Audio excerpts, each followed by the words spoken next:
Om Namo Bhagavate Sri Ramanaya. Namaskaram. Today I'm going to be talking about verse 33 of Uڵḷadu Nāṛpadu Anubandham.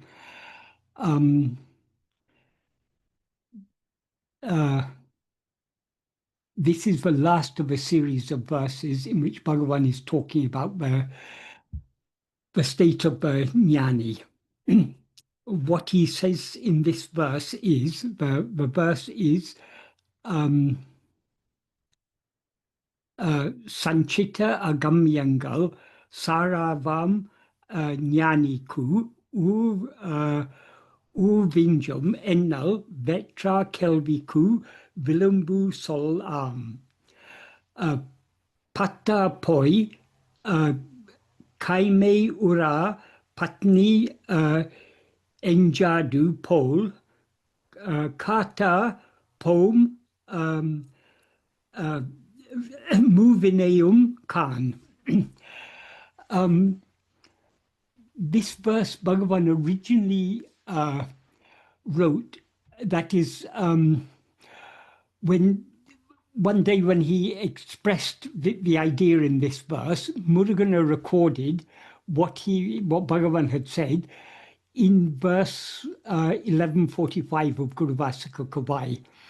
On seeing that verse of Muruganar's, Bhagavan then summarized it as a two-line verse, which is the last two lines of this verse. So the meaning of the last two lines are, or just as the husband dying, an unwidowed wife not remaining, the doer, all the three karmas will cease. It's a very, very... he's packed a lot into this, and he's just giving an analogy it's the seed of the idea is here. That is what he's, to paraphrase it slightly, what he's saying is, just as when a husband dies, if a husband has three wives, when he dies, none of his wives will remain unwidowed. So all three will become widows. Just like that, when the doer dies, the doer means ego, all the three karmas will cease. So that's what he says here. Subsequently, when Muruganar suggested that they should include this verse in Uڵḷadu Nāṛpadu Anubandham, Bhagavan composed the first two lines in order to make the meaning of this analogy more clear. So the whole, what he says in the first two lines of the verse, which is all one sentence, is, the meaning is, saying Sanchita and Agamya will not adhere to the jnani, prarabdha does remain, is an answer told to the questions of others. This is what is, I believe, well, it's said in a lot of Advaita Sastras like this, that for the jnani, when jnana is attained, for the jnani, the sanchita and the agamya will cease. Agamya means the actions that are done by will. Those are the actions that bear fruit. Sanchita is the store of the fruit of all past karmas. And prarabdha is the fruit of past karmas that have been selected by God for us to experience in this lifetime. So the idea expressed in many Advaita Sastras, and I believe even Shankara has expressed this idea in his commentaries on the Upanishad, in his Bhashya on the Upanishads of the Brahma Sutra of the Bhagavad Gita. I don't know where, but I believe this idea has been expressed by Shankara. But I've also heard that in other places, I think in Upadesha Sahasri, or one of his other works, one of his independent works, one of the works that is not a commentary, he actually repudiates this idea. So, but this, I've just heard this. I don't know. I've not studied Shankara in any depth. But Bhagavan is explaining here why it is said so. And he's explaining why it is said so, and also that this is not actually the case. That is why it is said like this, as Bhagavan says, Vetra Kelviku Vilambu Sollam. It's a reply given to the questions of others. So for those who are, what's he mean by Vetra, others? He means those who are not, who are not willing to accept the truth as it is. That is, the truth of Advaita, particularly as expressed by Bhagavan, for many people is unpalatable. Bhagavan says this whole world is a dream. It appears only in the view of the dreamer, who is ego. And when ego dies, the whole dream comes. When the dreamer dies, the dreaming ceases.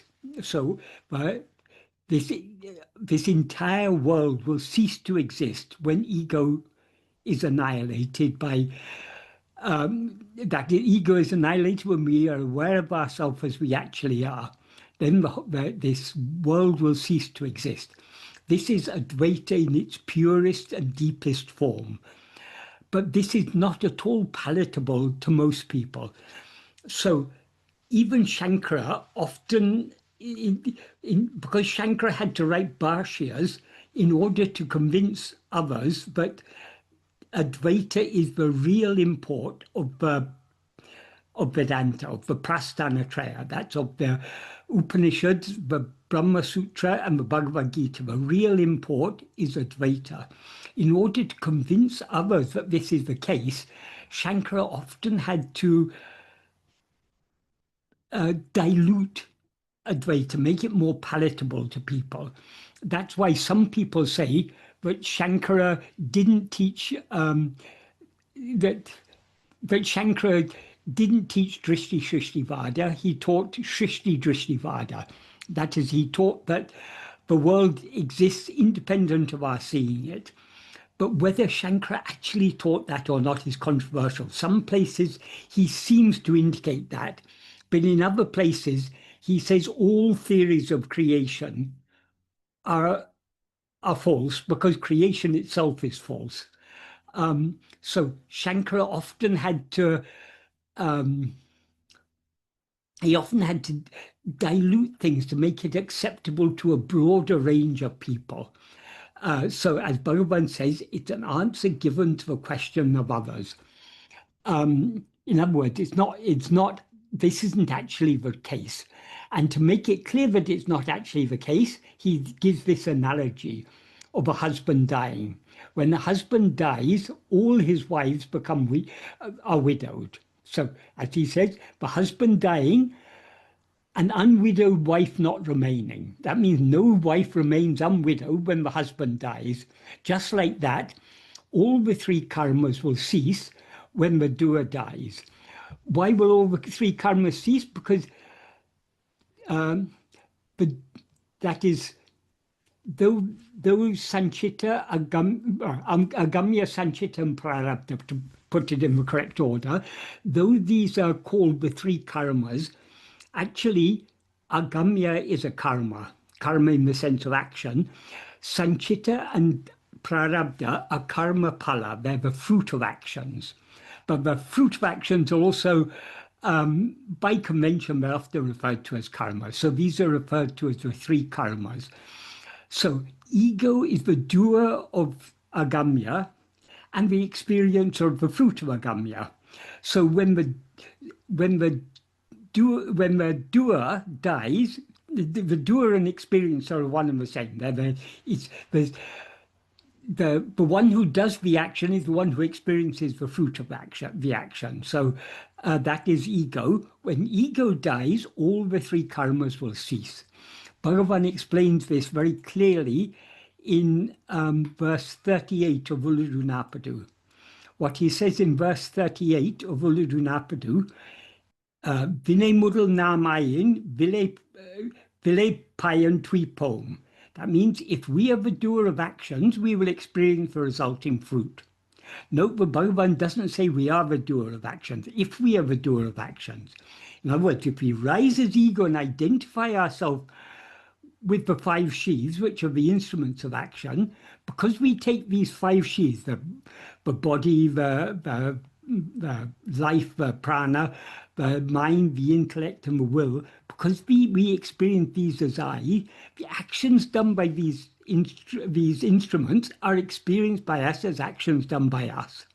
So when the body is sitting, I am sitting. When the body is walking, I am walking. When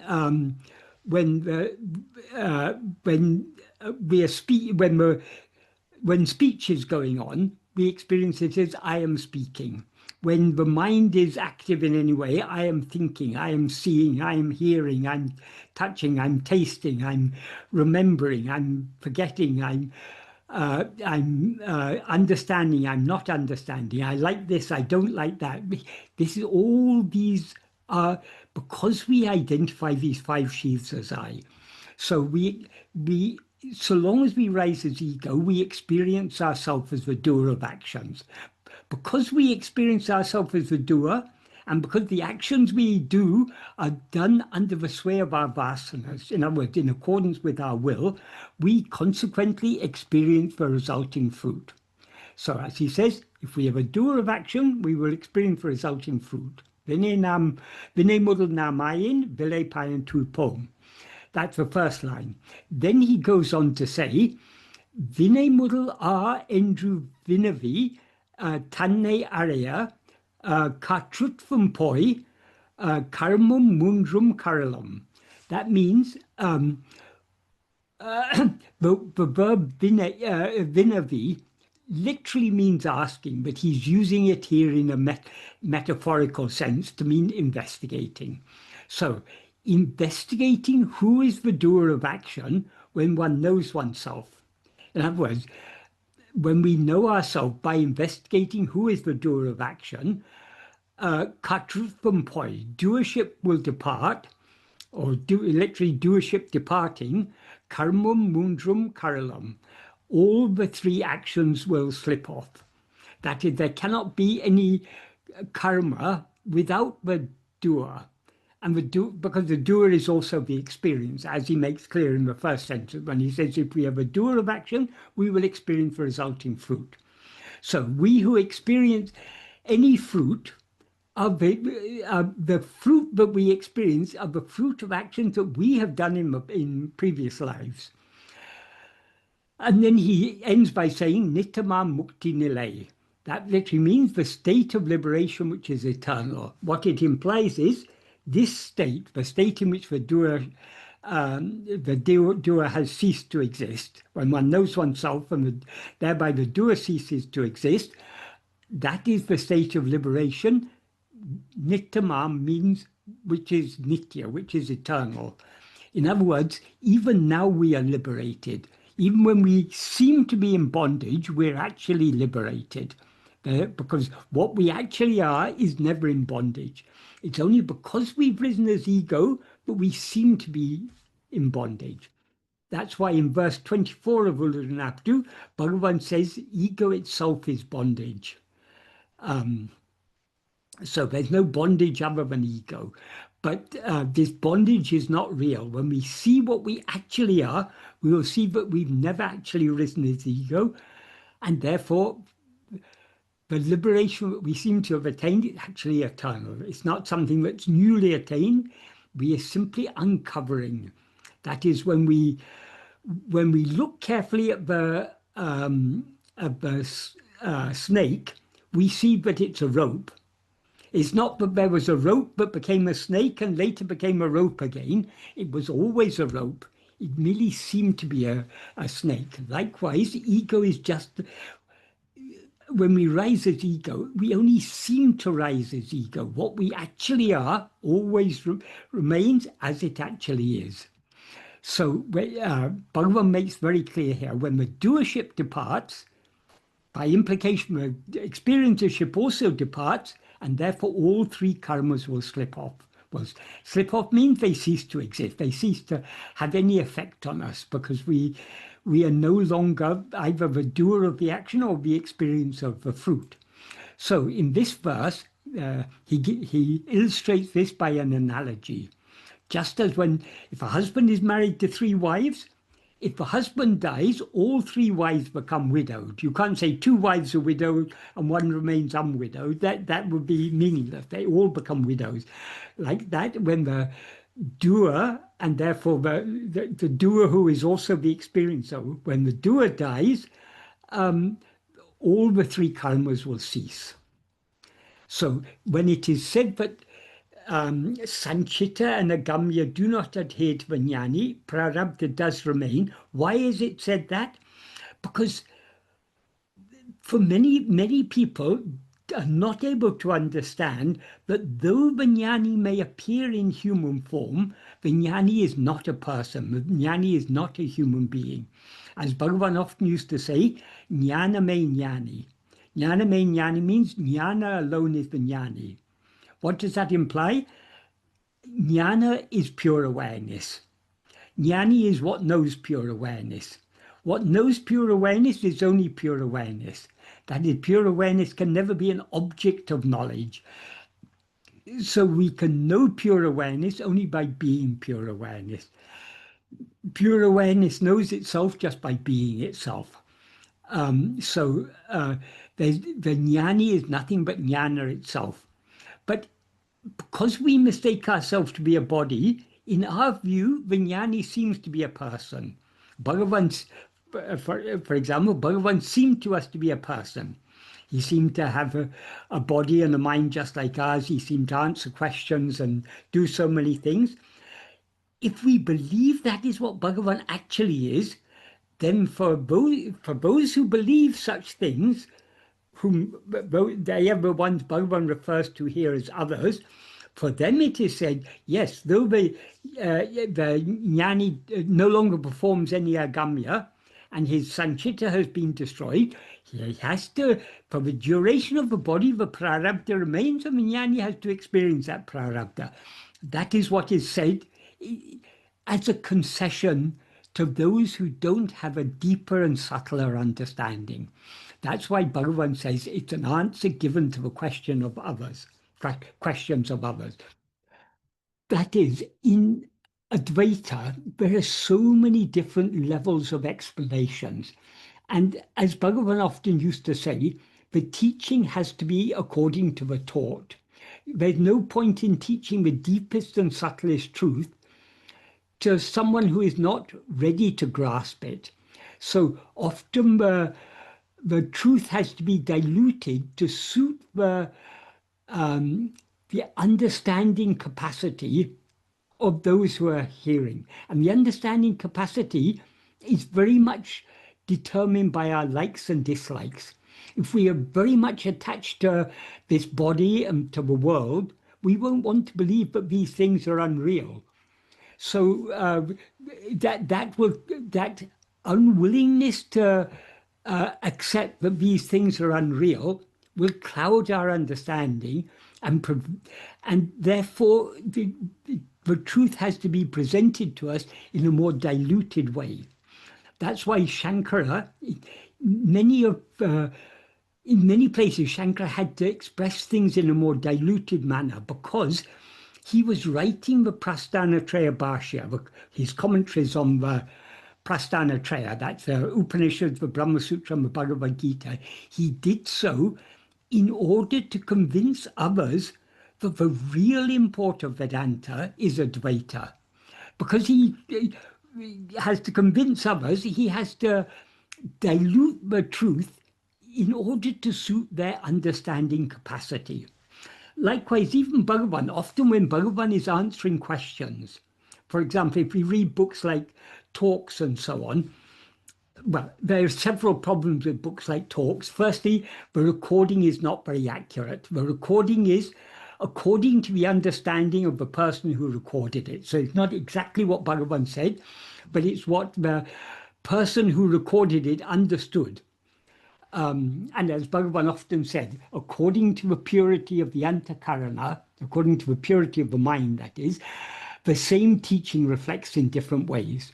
So when we hear something, if we listen to a discussion of a very deep and subtle subject, we will only be able to grasp according to our capacity to understand. And so the capacity of the person who the understanding capacity of the person who recorded colors what he records. Not only that, it wasn't recorded then and there. He would hear the conversations, then he would go away, go back to his room, and he would write down in English what he remembers having been said in Tamil. So there's translation involved, there's interpretation involved, and there's memory involved. So books like talks are not at all accurate translations of what accurate recordings of what Bhagavan actually said. But even if we see past that limitation, if we see what the type of answers that Bhagavan gave to questions, we can see often the answers Bhagavan gave are not his pure teachings. He often had to dilute the truth to suit the understanding capacity of those he was talking to. That's what he means here by Vecha Kelviku Vilambu Solla, the answer given to the questions of others. By others, he means those who don't have the capacity to understand the deep and subtle truth of Advaita as it actually is, as Bhagavan has expressed it in his core works like Uڵḷadu Nāṛpadu Anubandham, some of these verses of Uڵḷadu Nāṛpadu Anubandham, Atma-vichara, some of the verses of Arunachala Stuti Panchakam, particularly Arunachala Ashtakam, and Arunachala Pancharatnam, but also, I mean, all of them, but the actual teachings are given more in these final two, in Ashtakam and Pancharatnam, particularly in Ashtakam. In Ashtakam, Bhagavan gives us very deep and subtle teachings, and of course, Nana. So in these core works of Bhagavan, he presents the core teachings of Advaita in its very purest, subtlest, and deepest form. But not everyone has the capacity to understand this. So for those who don't have the capacity to understand this, Bhagavan often had to dilute his teachings. That is what he means by questions told to the, literally means questions told, well, it literally means a words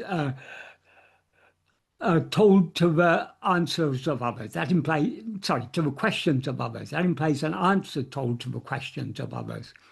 So we need to always understand that what Bhagavan says is not always his pure teachings, because he has to, as he, in one place in talks, he's asked by Swami, what's his name, Swami Yogananda, who started the Self-Realization Fellowship in America and wrote a book called Autobiography of a Yogi, which used to be a very, very, very popular book. I don't know whether it still is, but anyway, back in the 1930s, he was very well known, Swami Yogananda. During one of his visits to India, because by that time he was based in America.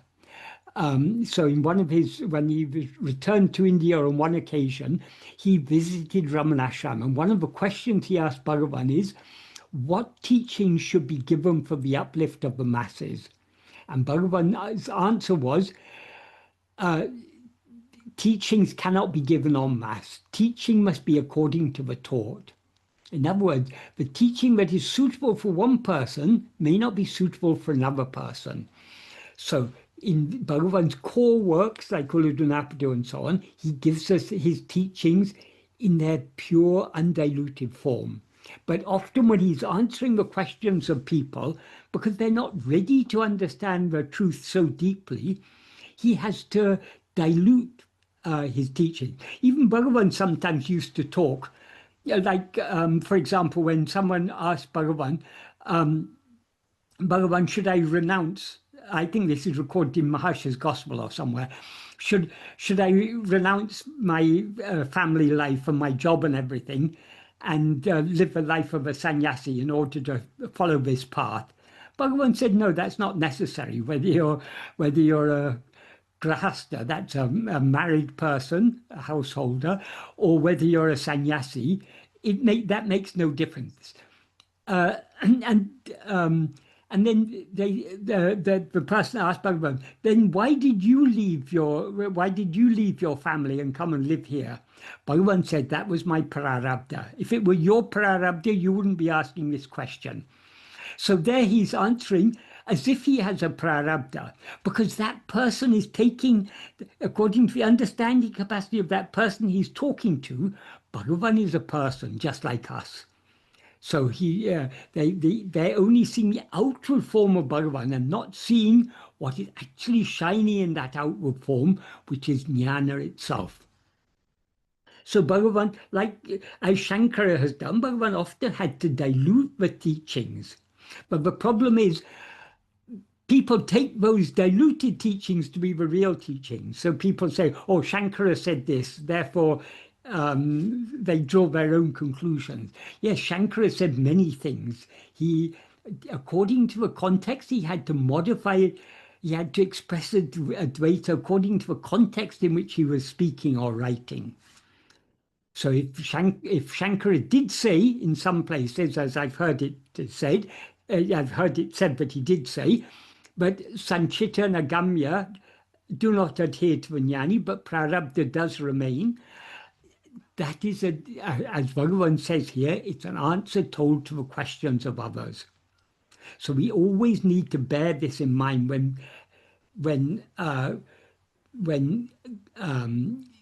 hearing or reading any spiritual teaching.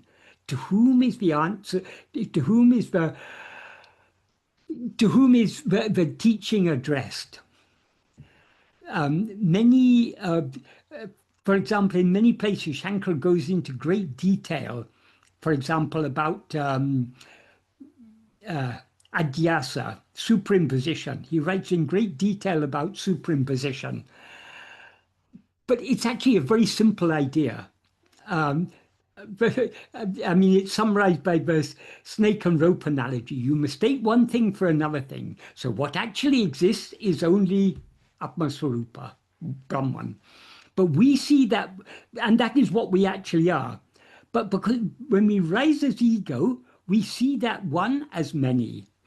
That is called adhyasa, that is called superimposition, and it's illustrated by the analogy of the snake and rope. Shankara explains this in great detail. Bhagavan generally didn't go into so much detail. He simply said it's all an appearance, it's just a dream. What actually exists is only Atma-swarupa, as he says in Nana, in the first sentence of the 7th paragraph. Likewise, Shankara talking about the Tattvamasi, the Mahavakya Tattvamasi, he goes into great detail explaining what is meant by Tat, what is meant by Tvam, and in what sense they are one and the same. He describes that in great detail because of the audience to whom he's addressing it. But Bhagavan says very simply in verse 32, when the Vedas, verse 32 of Uڵḷadu Nāṛpadu, that is, when the Vedas say, you are that, Bhagavan doesn't, that is I'm telling the implication of this verse now, not exactly as Bhagavan expresses it, because Bhagavan packs a lot into the verse, but the implication is, when the Vedas say you are that, what should our response be? Or if I am that, then what am I? We should turn.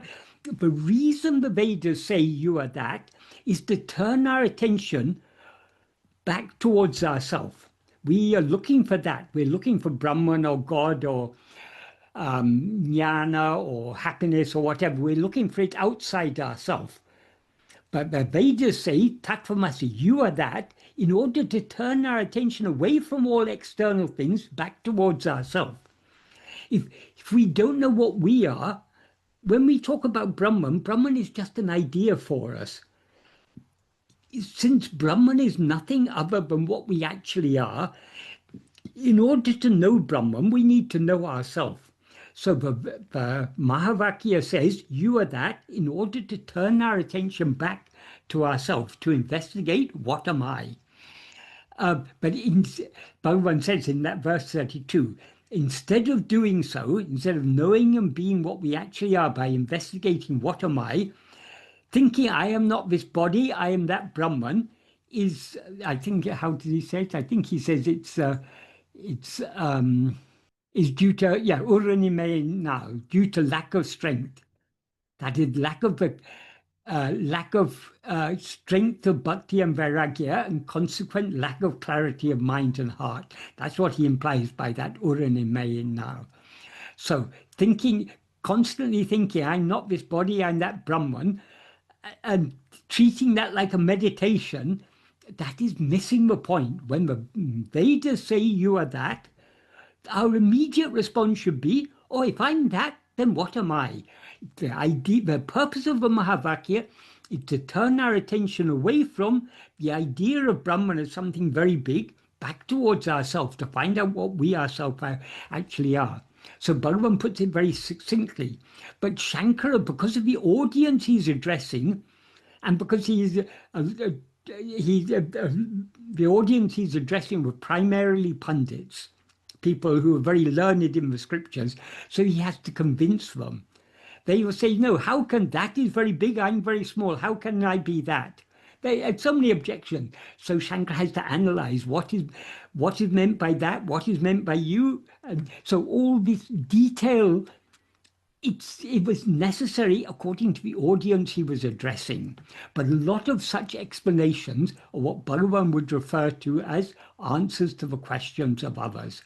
So much explanation is not necessary if we are ready to accept the simple truth of Advaita, that there is only one, and therefore all multiplicity is just an appearance. To whom does this multiplicity appear? Only to ego. So without ego, there'd be no appearance of multiplicity. So the root cause of all problems is our rising as ego. If we investigate ourselves, we will find that we have always been as we actually are and have never risen as ego. Problem solved. So Bhagavan's core teachings are very simple and very direct, and not beating around the bush. Shankara often has to beat around the bush according to the audience he's addressing. That's what Bhagavan means here by an answer told to the question of others. Shankara's teachings and Bhagavan's teaching, in essence, they're the same. But Shankara had, because he had a certain mission to establish Advaita as the correct import of the Upanishads and other Vedanta Sastras, he had to go into elaborate arguments to convince those who would not otherwise have been convinced. And while giving those arguments, he often had to dilute the truth to suit their understanding capacity. Is that clear what I explained there? Yes. Thank you, Michael. So a couple of, you touched two issues, broadly speaking. One is that all karmas are gone when one obtains self-knowledge. And second, you elaborate in detail about the other spot and yes, the what to rely upon. You mentioned the original works of Bhagavan and so forth. In that regard, I also want to add, and actually it's also a question to you. Swami Sadhu Om coined this term, Ramana Prasthanatraya. yes, right? And meaning the triple canon of Bhagavan Ramana. And his triple canon that he mentioned also, Upadesa Uڵḷadu Nāṛpadu and Guru Asha Kove. Why do you think he included Guru Asha Kove in his, when he framed that term? Well, just for those who aren't aware of it, Prasthanatraya means Traya means three, Prasthana means the basic text, the source text. So he could have, the Prasthanatraya of Vedanta are the the Upanishads, which are part of the Vedas and are therefore called the Sruti Prasthana, the Bhagavad Gita, which is a part of the Mahabharata and is therefore called the Smriti Prasthana, and the Brahma Sutra, which I think is called the Tarka, the logic Prasthana, because it's based on reasoning. It's Nyaya Prasthana. Nyaya, yes, sorry. Nyaya Prasthana. Because it's based on reasoning about the content of the Upanishads. So these are called the Prasthana Traya Vedanta, and Shankara wrote commentaries on all of these. So the equivalent for Bhagavan's teachings, Swami referred to Uڵḷadu Nāṛpadu Upadeshundya and Guruvasa Kovai as the Ramana Prasthana Traya. Why did he choose Guruvasa Kovai rather than any other original work of Bhagavan? Why, for example, didn't he choose Nana? He could have done, but possibly part of the reason is that Nana is a prose work. Generally, well, I mean that's not really a valid reason, because Bhagavan, though it's a prose work, Bhagavan himself wrote it. That is the essay form of Nana. Bhagavan himself wrote. So we could consider that as one of the Prasthana Traya, but Sadhu Om referred to Guruvasaka Kovai because it covers a broader range. That is Muruganar. The aim of Muruganar in composing Guruvasaka Kovai was to record all the important oral teachings of Bhagavan, which is why in many of the verses are actually versified forms of important teachings given by Bhagavan in Nana. So to highlight the importance and the value of Guruvasaka Kovai, Sadhu Om included that as one of the three core texts of Bhagavan's teachings. That is Uڵḷadu Nāṛpadu Anubandham, Bhagavan composed himself, both at the request of Muruganar. And that there Bhagavan is summarizing his teachings. And Guruvasaka Kovai brings out by recording many of the important oral teachings of Bhagavan, Muruganar put on record the implication of many of what Bhagavan says in Uڵḷadu Nāṛpadu Upadeshundya, Nana, and his other original writings.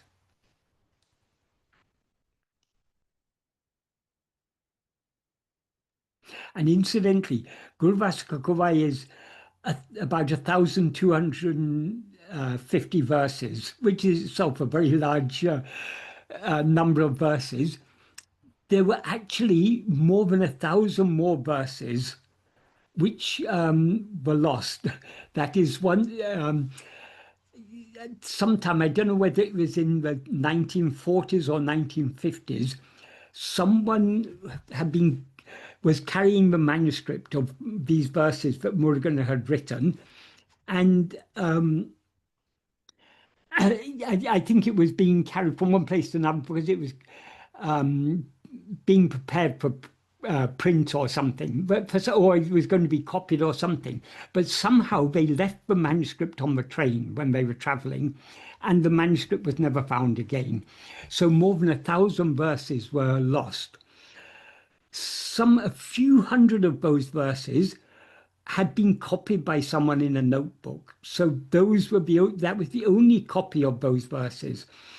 And then Sadhu Om asked Muruganar to try and recall other verses that have been lost. And Muruganar, I think if I remember correctly, Muruganar wrote a verse saying that his memory was very miserly, but it would only yield up a few, that he could remember a few of the verses, but most of them he couldn't recall.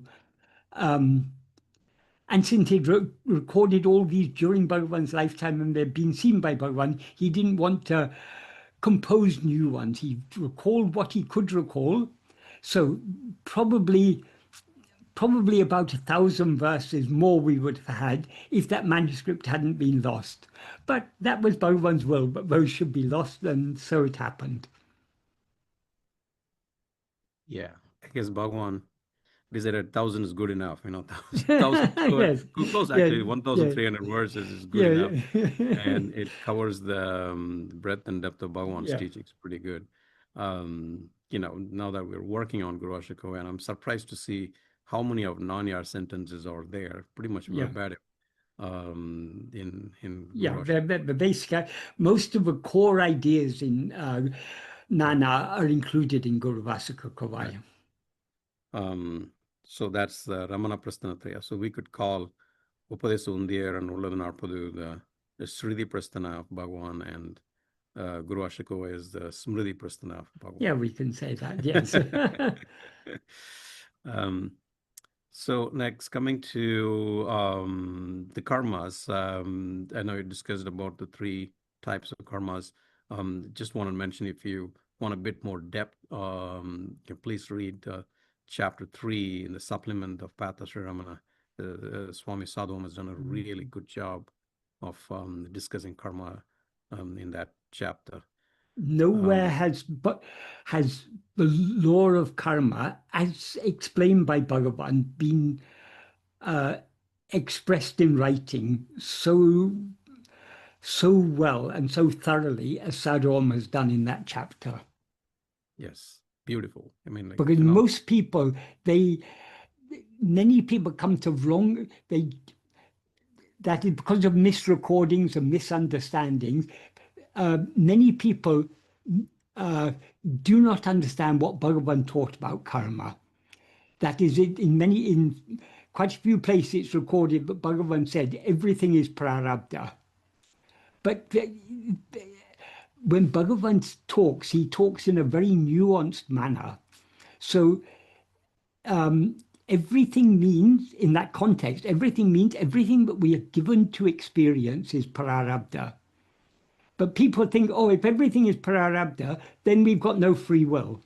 That's a conclusion many people jump to, but they ignore the fact that Bhagavan himself often spoke, he didn't use the term free will, which is an English term, and a bit of a confusing English term, because generally, when people talk of free will, they mean the freedom to do what you want to do. That is not free will. That is freedom of action. So what Bhagavan spoke about, he spoke about Ichcha Swatantra, freedom of will, and Kriya Swatantra, freedom of action. If we didn't have freedom of will, freedom of action would be meaningless. So these two are very closely related. So often he would often talk of them collectively as Ichcha Kriya Swatantra, the freedom of will and action. Freedom of will means nobody can make us want what we don't want. That is, what we want or what we don't want, that's up to us. Of course, it's shaped by our vasanas, but the vasanas, who form the vasanas? We form the vasanas by our previous, the vasanas are what we have cultivated over many lives. So we have freedom of will. And also another thing, where the real freedom of will lies, as Bhagavan made clear, vasanas are just inclinations. We are never bound by our vasanas. The vasanas may seem sometimes to be very strong, but what gave those vasanas strength, whatever strength the vasanas seem to have, is strength that they derive from us. Supposing a very strong desire rises in us and we're trying to control that desire, why that desire is so strong, it's because it's our desire. We want that. And so the desire seems to have so much strength, but it derives its strength only from us. So, as Bhagavan made clear, vasanas are just inclinations. We are never bound by our vasanas. That is, we always have the freedom either to follow a particular inclination or not to follow it. We may be inclined to do a certain thing, but we may think, no, that's not a good thing to do, and therefore we refrain from following the inclination we have. But our freedom lies, and as Bhagavan also said, for example, in Nana, in the 10th paragraph, he says, he refers to vasanas as Tondru Totu Varakindra Vishaya Vasana, vasanas which come from time immemorial. That means we've been cultivating these vasanas over so many lives. And he says, though they rise in countless numbers like ocean waves, so there's so many vasanas we have, they're constantly rising in the mind. We have a choice when a vasana rises, either to follow it or not to follow it. And often our vasanas are pulling us in opposite directions. We may be inclined to do a certain thing, but we also feel, no, that's not good. So we're inclined to refrain from doing it. So often we have opposite vasanas. We have the freedom to choose which vasana we follow. So that's where the real freedom of will lies. But vasanas we have, what we've cultivated in the past, so we can't immediately get rid of our vasanas. We have these strong inclinations because we've cultivated these over many lives. But we have the freedom either to be swayed by these vasanas or to refrain from being swayed by them. And this is how we can overcome vasanas. For example, all the vasanas that draw our mind outwards are what are called Vishaya vasanas. Vishayas means objects or phenomena. In other words, anything other than ourselves is a Vishaya. So our inclination to attend to and to experience anything other than ourselves, other than our own being, is a Vishaya vasana. The inclination to turn our attention within and to hold on to our being and thereby subside back into our being and to be as we actually are, that inclination is called sattvasana. So if we allow ourselves to be constantly swayed by Vishaya vasanas, whichever Vishaya vasanas we allow ourselves to be swayed by, those vasanas are strengthened. So if we try to practice self-investigation, when we hold on to self-attentiveness, we're holding on to our being. So we're thereby strengthening the sattvasana and weakening all the Vishaya vasanas. Because when we're holding on to our being, we're refraining from attending to anything other than ourselves. But we feel inclined to attend to other things. That is, our vasanas make us inclined to attend to other things.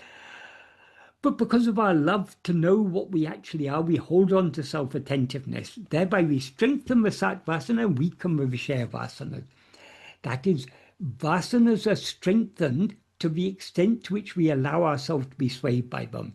They're weakened to the extent to which we refrain from being swayed by them. This can be easily seen from certain, we may have a particular liking for something, but we know that something is not good for us. If we keep on indulging ourselves, suppose we like to eat sweets, but we know eating too much sweets is not good for us. If we're always giving in to the inclination whenever it rises, and whenever the inclination rises, we eat some more sweets. In that way, we're strengthening that inclination, making it more difficult to overcome the inclination. But if we know, I'm now a borderline diabetic because I've been eating too much sweets. To preserve my health, I need to refrain from eating sweets. Whenever the inclination to eat a sweet rises, if we refrain from eating the sweet and divert our mind towards something else, thereby the inclination to eat sweets will become weaker and weaker. This is just the nature of vasanas. So the vasanas are strengthened by us allowing ourselves to be swayed by them. They're weakened by us refraining from being swayed by them. So this is how we can overcome. We can overcome our vasanas, the Vishaya vasanas. So the real freedom of will lies in the fact that we have the freedom either to be swayed by a particular vasana or not to be swayed by it. So that's freedom of will, Ichira Tantra. according to which vasanas we allow ourselves to be if we allow ourselves to be swayed by, say, the inclination to eat sweets, we'll eat a sweet. So the action, the freedom of action, is a result of us misusing the freedom of will. That is, no, sorry, the action is due to misusing our freedom of will. So the freedom of will is basic. The freedom of action is secondary. So if we use our freedom of will correctly, we'll thereby be using our freedom of action correctly. If we refrain from being swayed by harmful vasanas, or the more harmful vasanas, all Vishaya vasanas ultimately are harmful, but some are more harmful than others. So if we refrain from acting on the more harmful ones, being swayed by them and therefore acting on them, in other words, by using our freedom of will correctly, we thereby use our freedom of action correctly. So, and what we do by the actions that we do, misusing our freedom of will and action, are what are called agamya. When we say misusing this in allowing our attention to go out towards anything other than ourselves is a misuse of our freedom of will and action. But of course, there are better, more harmful and less harmful ones. So at first we try to refrain from the more harmful actions, and slowly, if we can curb the inclination to do the harmful actions, then it'll be easier for us to curb the inclination to do any action at all.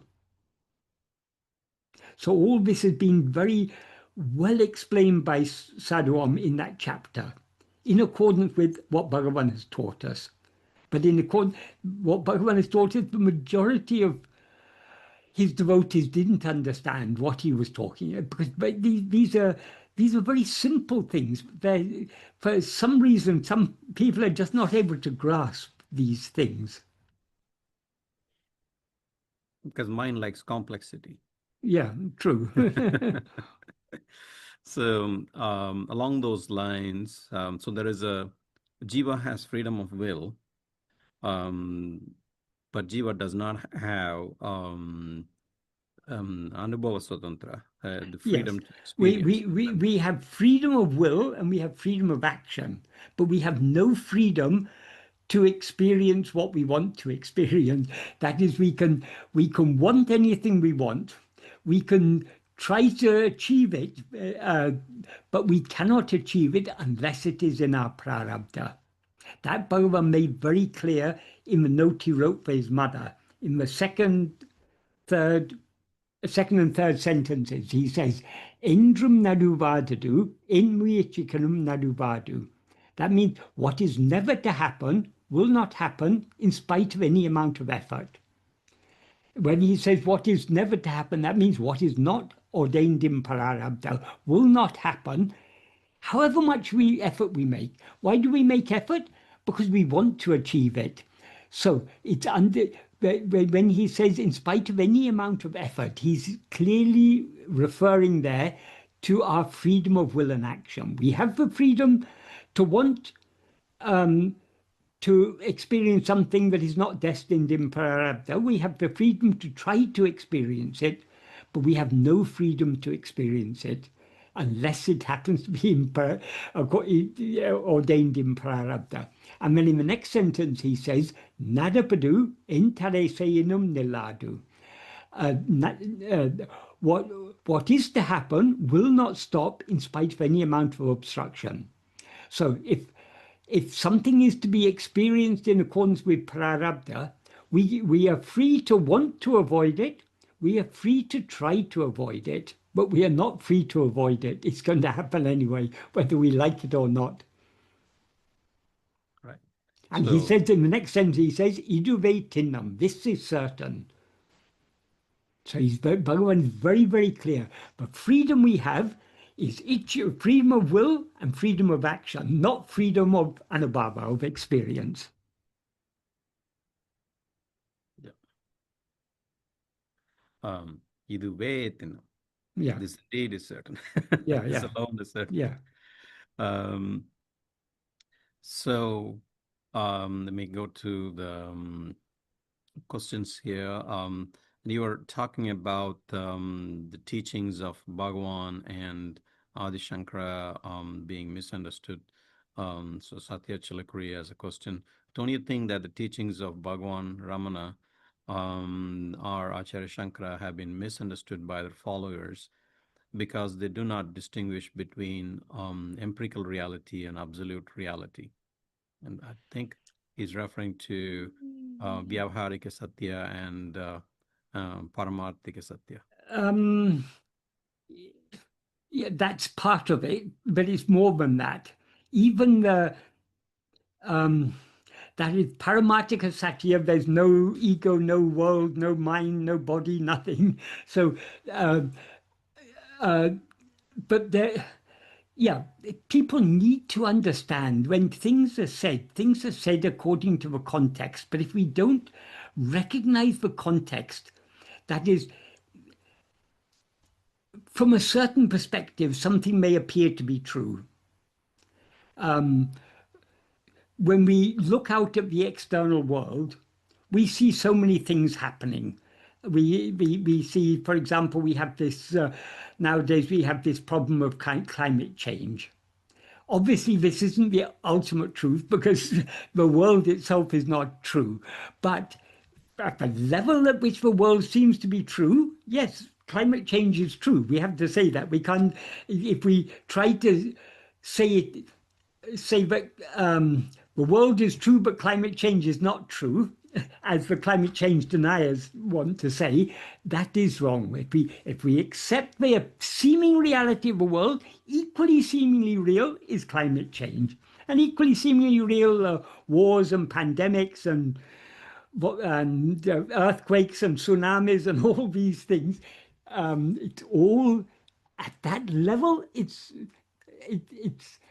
It's a one level, but the reason that Shankara and Bhagavan are misunderstood by people is we all see, when we hear anything, we interpret it. We interpret things according to our understanding.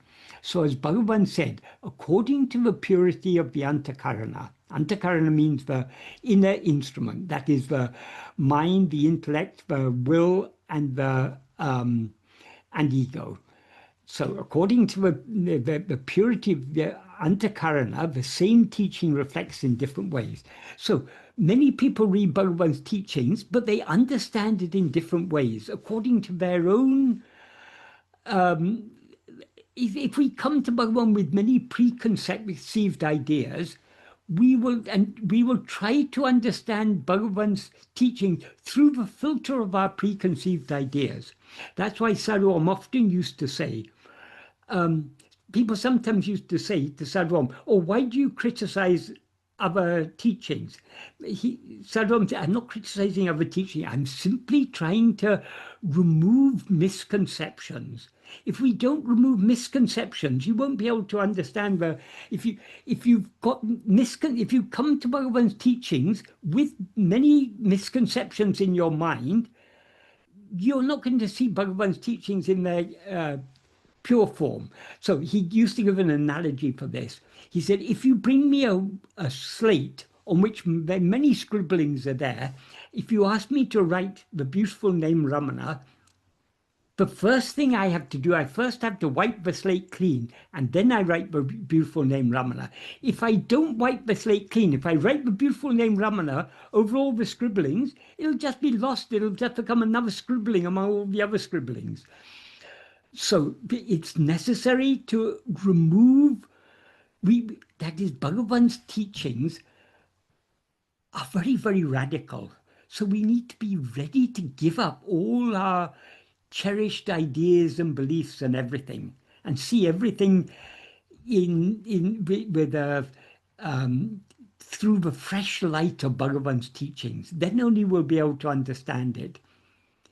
But if we come with so many because if we've read many books and we've got many ideas in our mind, and we try to understand Bhagavan in the light of all those other confused ideas we've got, it'll just add to the confusion.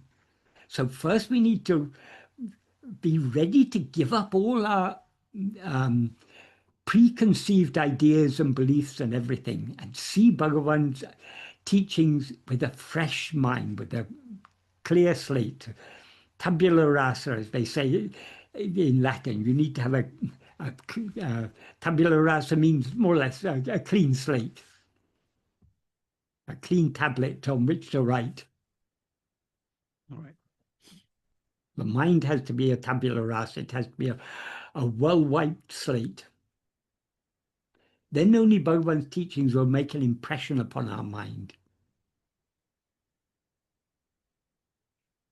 Thank you, Michael. Rati Krishnan, do you want to go ahead with your question? I was just going to say, first of all, that the verse that you read, verse 33 of Uڵḷadu Nāṛpadu Anubandham, it's really such a memorable analogy has to be noted here. The three wives dying. I mean, that's the best way to remember prarabdha, sanchita, agamya, and prarabdha, and how all those are. Because I used to always sort of forget, all three of them in a way. But it's a great way to remember them with the three wives dying. When the husband dies, the three wives are no longer unwidowed. So that's a fantastic thing. And again, I was going to say that the more one is on this path, one also begins to, maybe when one is no longer feeling that one is actually acting and rising as ego to act, then one feels that, there is not much prarabdha left, right? I mean, this prarabdha, the notion of prarabdha itself is only in the view of the experiencer. So if you're not there to experience it as ego, as rising as ego, as rising as an entity, then you're going to really, not really even experience prarabdha, actually. And only when others tell you, look, this has happened to you, then you might say, yes, that's my prarabdha, as Bhagavan would say, when in order to give answers to others, in order to explain the role of so-called explain prarabdha to others. But there is no, it's actually very freeing in a way when you come this far to realize there is no agamya, sanchita, or prarabdha. We need not concern ourselves about these things. Wouldn't you say that? I mean, what would you say? We need not, that is the reason Bhagavan taught us the law of karma, is to make us understand that we need not concern ourselves with karma, because whatever effort we make, we cannot change what is destined to happen. So when we understand that what is destined to happen is going to happen whether we like it or not, if we really are convinced of that, we will stop trying to rectify the world, stop trying to set our life right. We'll just accept whatever is happening according to his will. It'll become much easier for us to surrender our will to his will. When we understand whatever is happening, it's all according to his will. And what Bhagavan is referring to here, he says when the doer dies, all the three karmas will cease. The doer is ego. Ego hasn't yet died, but even when we're following this path, to the extent to which we follow Bhagavan's path, we thereby subside. And to the extent to which we subside, though we're still experiencing the prarabdha, we're less and less concerned about it. So in that sense, we're less affected by it. It's not that we don't experience the joys and sorrows of life. We're less concerned about them. We're less moved by them. Outwardly, for example, if someone dear to us passes away, we feel grief, of course, because this is a natural human response when someone is, not only humans, even other animals. We can see other animals mourning when they lose their loved ones. So this is a natural response. But though outwardly we'll be mourning, inwardly we'll be more detached, knowing this is the nature of life. We're born, we die, Some of us go sooner, some of us go later. It's one day we are also going to go. So we will be, the more we follow Bhagavan's path, the less and less the prarabdha will affect us. It's not that Bhagavan is going to change. People often ask, can Bhagavan change prarabdha?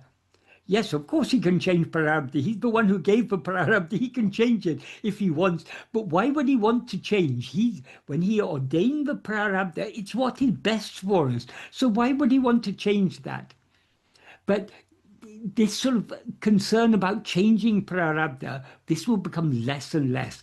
Whatever is prarabdha I have to experience, it is the sweet will of Bhagavan. It's what he has ordained. So though the experience isn't removed until the experiencer is removed, the experience has less impact upon us. Yes. And also the thing that when you speak of Ichcha Kriya Swatantra, the greatest Ichcha Kriya Swatantra is to really subside and turn within. Because that is the as correct long as use of our Ichcha Kriya. correct use of will, correct use of will. When our will is his will. When it's not his will, that's when we're rising as ego. And that's when the whole problem arises, right? Yeah. His will is that we should subside. Yes. Ego's will is that we should, I must rise, I must do this, I must do that, I must experience this, I must get this. Right. That's right. Thank you. Thank you. Thank you. So the true surrender, we can surrender our will only by surrendering ourselves. Yes.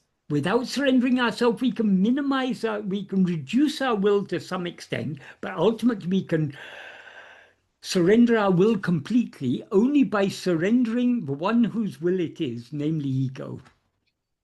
And actually, when you think of, when you can just say, I will surrender, I will subside completely, then, I mean, as much as I can, obviously, as much as I can. And when you do that, when you spoke of vasanas now, and when you do that with regard to vasanas too, then you find everything becomes a whole lot simpler. Everything is a lot easier. The more you just say, when something arises, when one's own prarabdha arises, when you experience a little bit of pain because of something, the impact of an act, something that happened in one's life, we don't take it as our action having caused that, but it just had to happen. It just has happened. But it's the will of God. It has happened.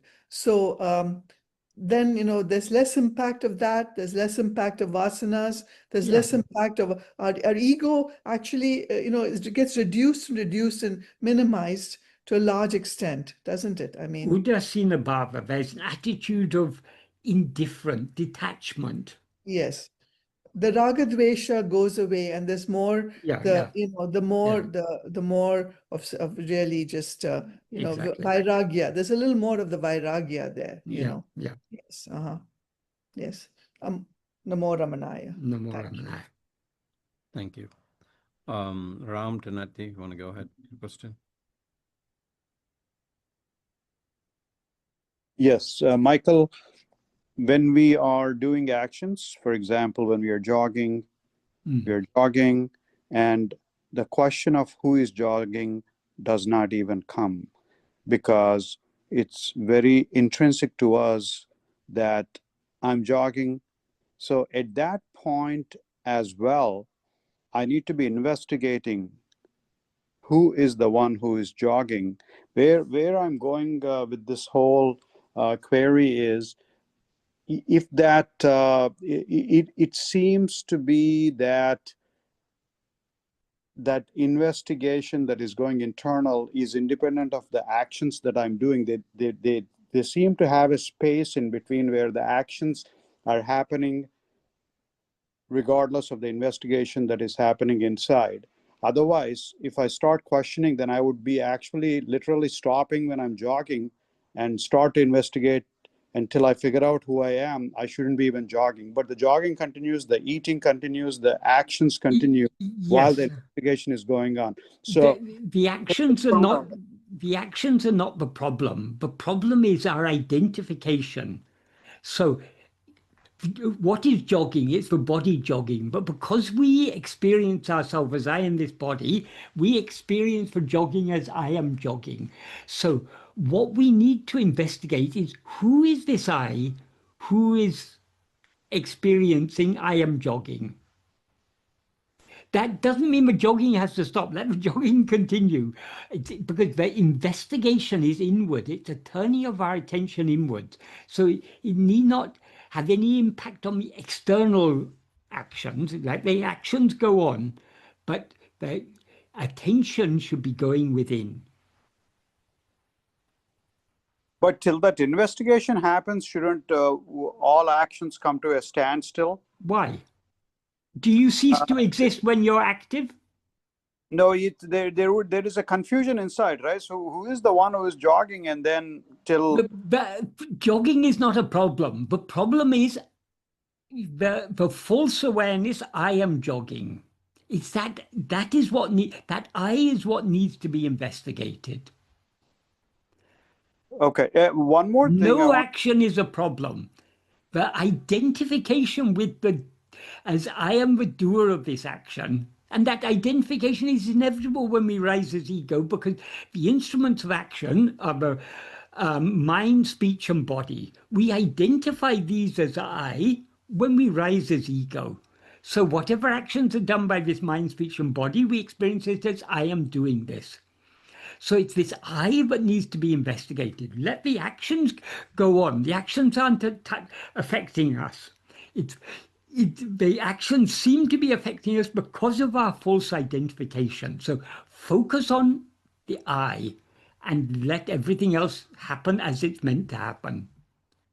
This is what Bhagavan meant in the final sentence of the note he wrote to his mother, Ahalin Monamayirake Nandru. Therefore, being silent is good.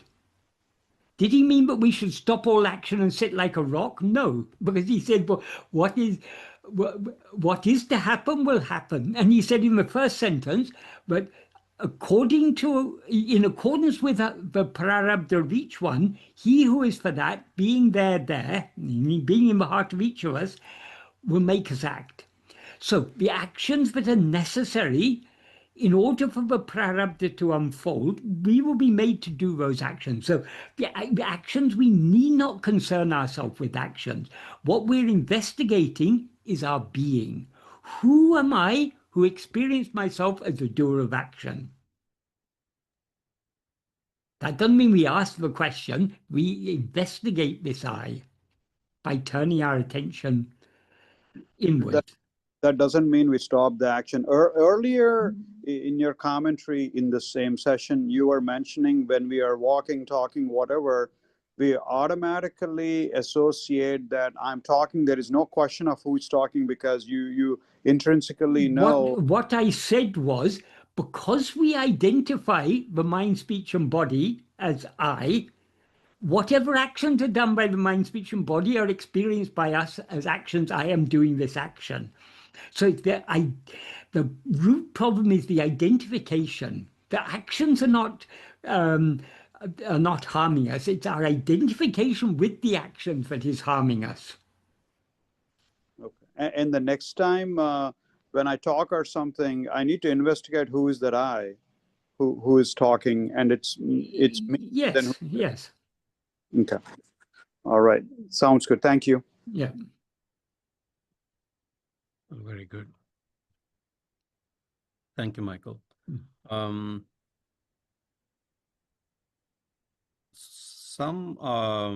Just going back to the point that the Swami Sadhu Om addresses in chapter 3, the Karma chapter of in the Path of Sri Ramana. I thought I would like to have you also explain that. Some people would say, well, it was also easy for Bhagavan because it wasn't his prarabdha to be enlightened. Maybe it's not in my prarabdha to be doing this. And I hear this all the time, even now, Yeah. And I'm not ready to, maybe I'll work on this in my future births, yeah, I get it. Bhagavan is great. Atma-vichara is great and all, but it doesn't look like it's I'm destined to be practicing this now. So in light of those, such comments, could you explain the concept of Vittakure Tottakure? Vinayam vilevu vilevutu vittai vinay virtidum undipara vidu tarile undipara. Verse 2 of Upadesh Undiyar. Bhagavan very clearly says, the fruit of action passing away remains as a seed. The seed is the vasana, and that seed casts us into the ocean of action. Therefore, action does not give liberation. This is a fundamental principle of Advaita, that action cannot give liberation. The fruit, actions are finite. The fruit of actions are also finite. As he says in the Sanskrit version, palamasasvatam, the fruit are impermanent. They're impermanent because as soon as we experience the fruit of any action, it perishes, as he says. Therefore, in Sanskrit, he says, gati nirodhakam, it does not give liberation. I mean, in Tamil, he says it does not give liberation. In Sanskrit, he says it obstructs liberation. So, liberation cannot be the fruit of any action. Since prarabdha is the fruit of action, liberation has nothing to do with prarabdha. So in the case of Bhagavan, it is not the prarabdha that gave him liberation. It is the vasanas that came from his previous life, because he'd been following this path in previous lives.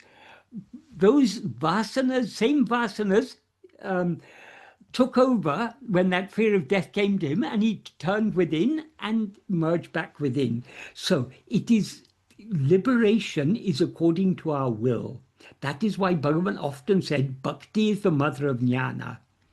Bhakti is the mother of jnana means jnana depends upon our love to know and to be what we actually are. So long as we have desire for things other than ourselves, we're not going to experience what we actually are. It's only when we give up our desire for anything other than ourselves and long to know and to be what we actually are. In other words, to subside back into the heart and dissolve back into the heart and be as we always actually are. Only by that love we can attain liberation. And that love is cultivated by the practice of self-investigation. The more we turn our attention within, the more we are strengthening the Satvasana and weakening the Vishaya Vasana. That Satvasana is that bhakti, the love, the Swatma Bhakti, the love to know and to be what we actually are. So when Bhagavan used this very cryptic Tamil term, Vittakurai Tottakurai, what that implies is whatever we do in one lifetime, in the next lifetime we experience the fruit of past actions, but two things we take with us. We take the fruit and we take the vasanas. The fruit, which fruit we are to experience, that's determined by God. But the vasanas we take with us. And so if you're to put it in very simple terms, if you're a good person in this lifetime, in your next lifetime, you're not going to suddenly become a very bad person. You're not going to become a thief or a murderer or anything, because the same vasanas that make you a good person now will continue in the next lifetime.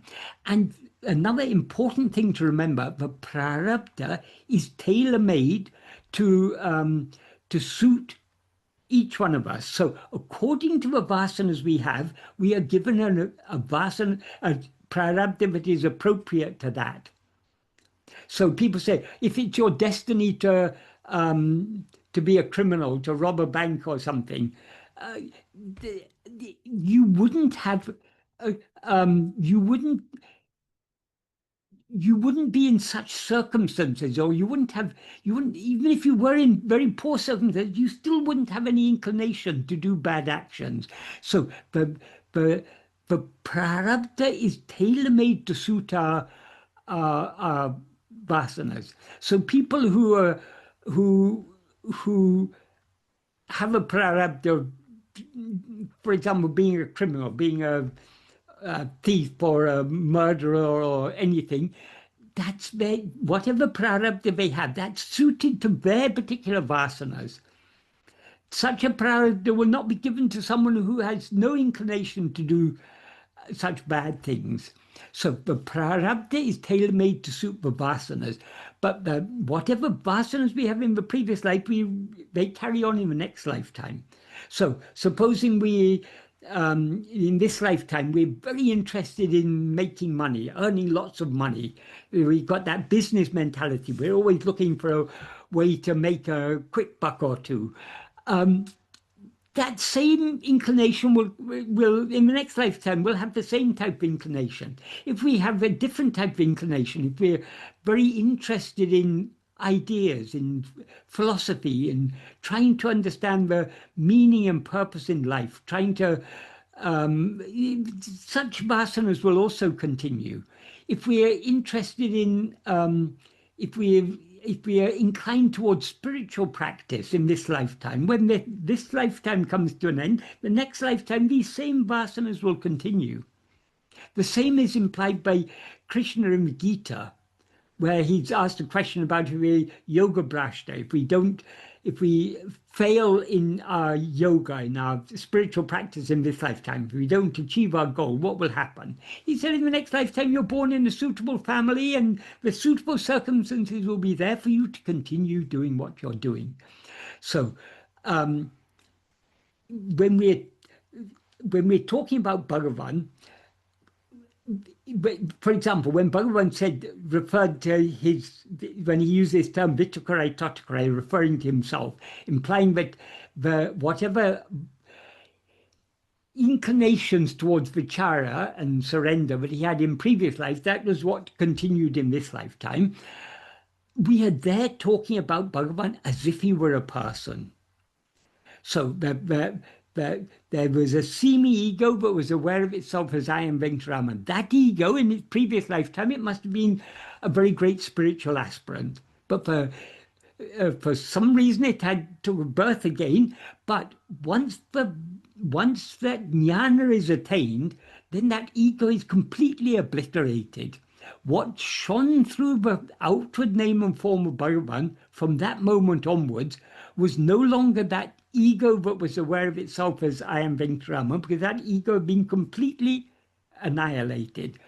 What shone through him is Bhagavan. That is the supreme reality. Arunachala itself, Shiva himself, God himself was shining through him. So we need to always distinguish when we're talking about Bhagavan. Are we talking about Bhagavan as he actually is, as Bhagavan, or are we talking about Bhagavan as that in accordance with the seeming story of his outward life, that he was born in such and such a family, and that he grew up, and at the age of 16 he had a fear of death. That is we're taking him to be an individual who went through a certain course of spiritual practice and then attained jnana. That's it's true from a certain perspective, but ultimately the ultimate truth is he's Bhagavan himself, he's jnana, and jnana is eternal, immutable. So we need to recognize this distinction. Right. When we're talking about his outward life, it's as if he were a person, but actually he is not a person. He is Brahman itself. He's nothing but Brahman. Right. That's good. Thank you, Michael. I think we had a good discussion on karma, the three types, and also good discussion on what others mean. Yeah. For me, the verse is very interesting, but basically what he's saying here, he's emphasizing the implication of what he says in verse 38. But what I find particularly interesting in this verse is this fact that he says, an answer to a question of others, because then we need to understand all teachings need to be understood in accordance with the context in which they're given, and in accordance with the to whom the teachings are given. So different teachings are appropriate in different circumstances. Even Bhagavan often gave answers to the questions of others because suited to them. That doesn't mean that what he said is his core teachings.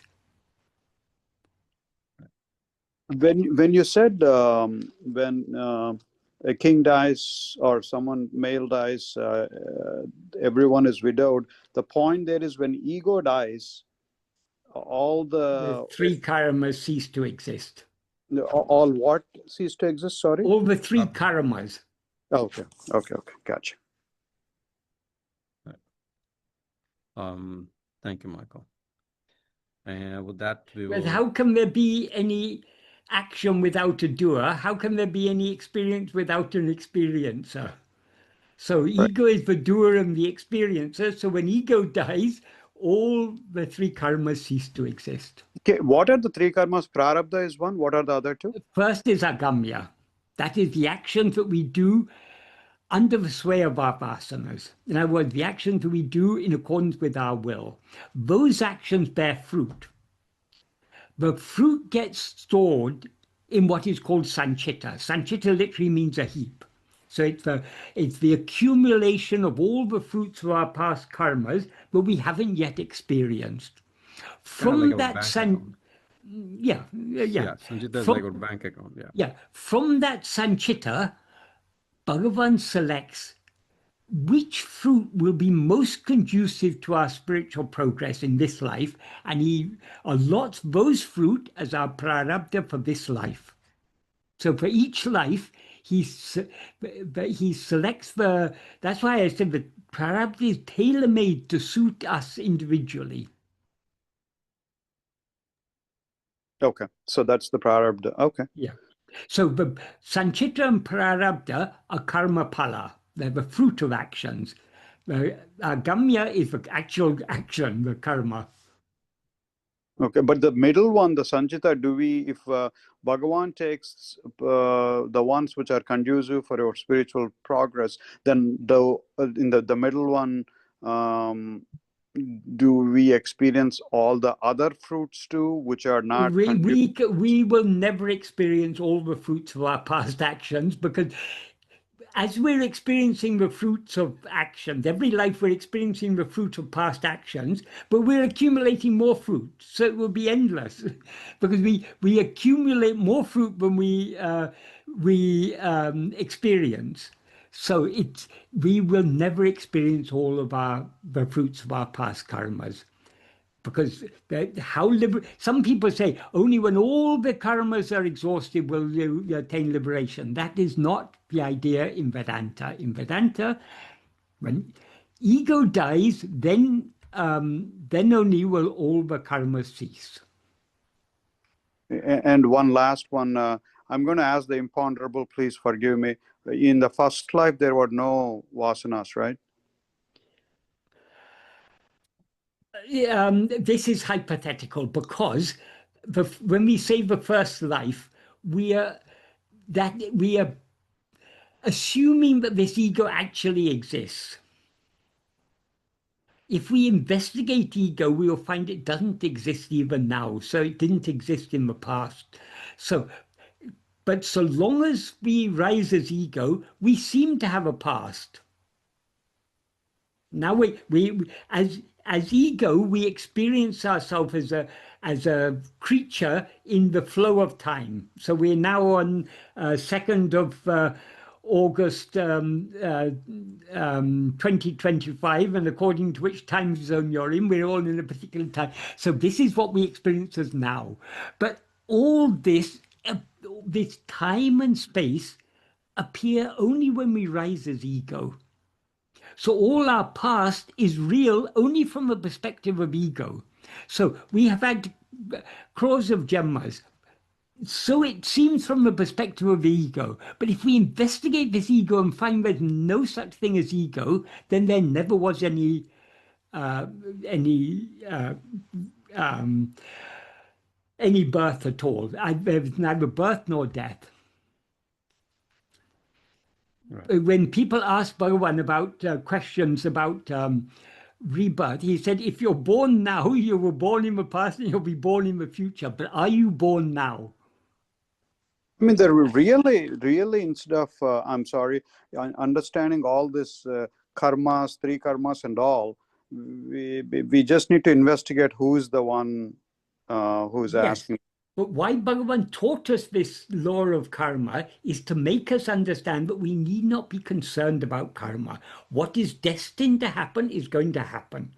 No amount of effort we make is going to change in any way what we are destined to experience.